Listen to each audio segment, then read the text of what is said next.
Ladies and gentlemen, welcome back to the channel. Now this is a Lightning Ridge Knobby, and this is more of a beginner's grade kind of knobby. I mean, all knobbies are pretty expensive when they're from Lightning Ridge, but this one here, you can see it's got a little bit of blue in it, so it's a fairly crystal piece. If you grab a torch and chuck it on the side, you'll see that the entire thing glows, except for a little bit down here where the potch is actually a little bit thick. The rest of this entire top is simply crystal opal. So I'm going to go through the process of working more this beginner grade kind of knobby. It's a fairly standard process and you would see it on Black Opal Direct all the time. Justin works a lot of Lightning Ridge knobbies, but they are typically of a much higher grade. So I'll just take this opportunity. I've had this one sitting around for a while and I just want to show you how to work a more reasonable quality one for most of us. Because some of his stones would be worth more than most of the parcels that we buy. So this is a little bit more budget friendly and something you can get in sometimes potching color, but typically a step up from that. So if you're spending a couple $100, you should be able to get your hands on pieces like this. The question will be, what do we end up with at the end? There's certainly colour there, let's see if it's clean. So step one of any opal carving or cutting, you really want to get as much information as you possibly can. So here we're just going to work the edges. You'll see I'm using the 600 grit sintered diamond. That's mostly because the opal is pretty exposed. You can see the colour leaping out already. So we're just going to go with the 600 grit. No need for 80 grit or anything to really take off any crust. We could use that in the face, but we won't bother doing that because this is removing it quite quickly. And here you can see the colors leaping out, and I've put winning with a question mark, mostly because of the amount of light leaping out of it. I always worry that it's going to become directional, and you'll see in the future that it is actually fairly directional. Once it's leaping out like that from the side on view and bouncing off your fingers, I always get a little bit worried that it's going to pull a Minterby, and this one does a little bit. It is a little directional.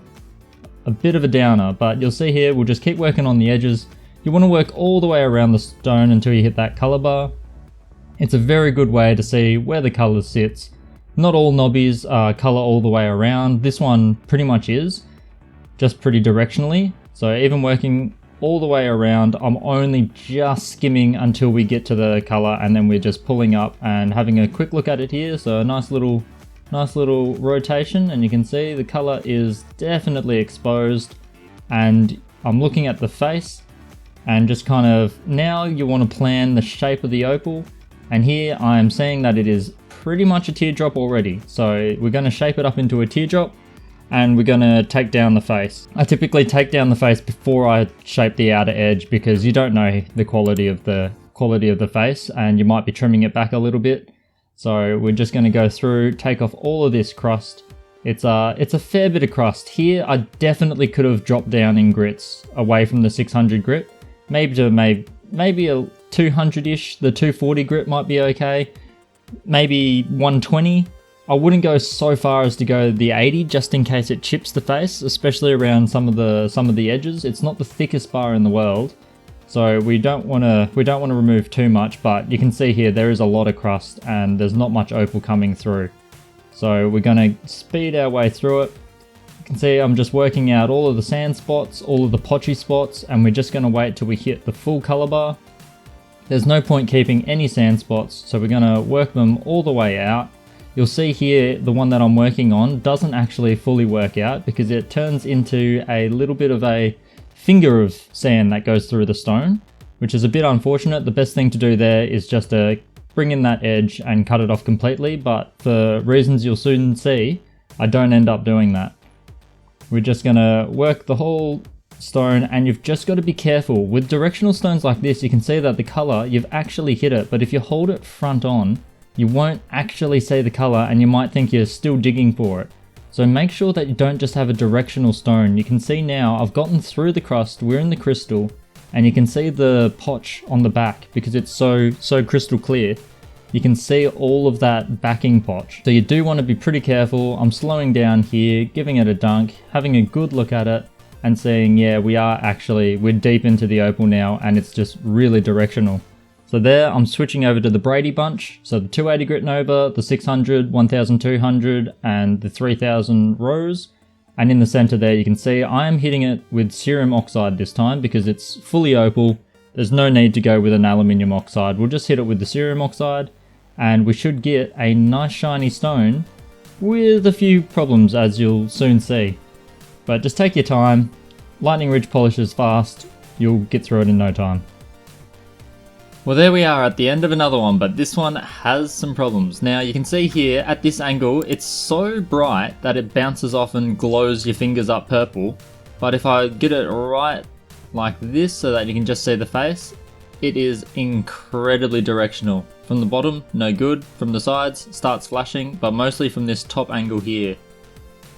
Really bright, but insanely directional. Also, if you have a really careful look, and I can keep the glare out of the way, you can see what almost looks like scratches, but these aren't on the surface. This is a very crystal opal. So you can see the potch in the background, that's giving it that mottled look.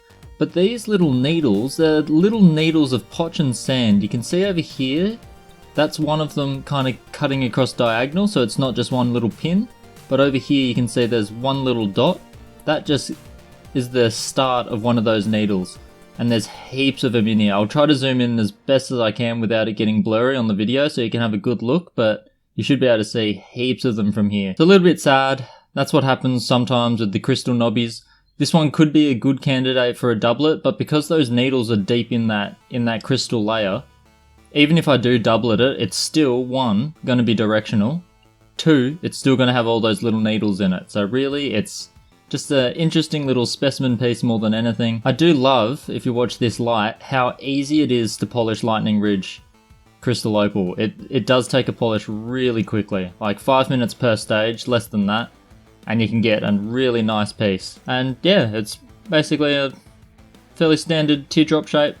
I could just trim right along that potch line. It's pretty straight, and then glue that to a backing and make a doublet. It might make the colour pop a little bit more, a little bit less directional, but it's not going to change too much. It's just going to leap out more when it's leaping out like this. And I can also get rid of that little needle there by just skimming it off, but that's not going to help me with all the others. So there's not a huge point in that either. But there you have it, a cheaper knobby. They just don't work out all that well. Even with the torchlight, I could not see all these tiny little needles. There was no way to see that. It was glowing like it was pretty clean, but those needles are everywhere, and yeah, just ended up with that bright, broad, flashing purple. A little bit of blue from that edge as well. All in all, a bit disappointing. Still a good finished stone, and it's always good to practice anyway. It can happen on the low-grade knobbies, it can happen on the expensive knobbies. We're just unlucky. It could have been really clean and purple, but directional and needles. Not much we can do, but move on to the next stone. So I will catch you in the next one. One last look.